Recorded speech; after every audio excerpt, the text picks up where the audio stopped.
This month, we recognize the extraordinary contributions women have made throughout history by celebrating Women's History Month. In Connecticut, we have a strong history of women who broke through barriers, accomplished great things, and led our state and our country. Historic activists like Estelle Griswold and pioneering leaders like Governor Ella Grasso. But right now, women in Connecticut and across the country are at risk. Congress allowed reckless, across-the-board budget cuts to go into effect March 1st. Cuts to critical investments in business, healthcare, medical research, education, and child care assistance. While many of the effects won't be immediate, the ultimate impact will be devastating for Connecticut women. More than 93,000 businesses in Connecticut are owned by women. Job losses in the public sector, including potential job losses for about 120 teachers and aides, could disproportionately hurt women as well. And these cuts will also affect women in many other ways.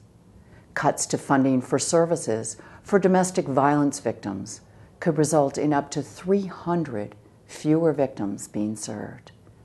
Many women with children will be affected by cuts to Head Start and Early Head Start, and cuts to child care services. These are just some of the reasons I'm fighting for legislation that would replace these unthinking across-the-board cuts with common-sense policies that will save money, reduce the deficit, and support important investments. But inexplicably, House Republican leaders have refused to allow this legislation to come up for a vote. I know that women and men in Connecticut can't afford Congress's inaction. That's why I will continue to work to stop these mindless, indiscriminate cuts that will hurt women and families.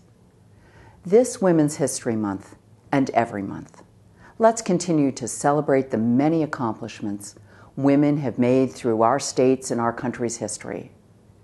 But let's also recognize the work we have ahead to protect the gains women have made in the fight for our rights, and to ensure that our daughters, sisters, mothers, and all women in America have true equality of opportunity.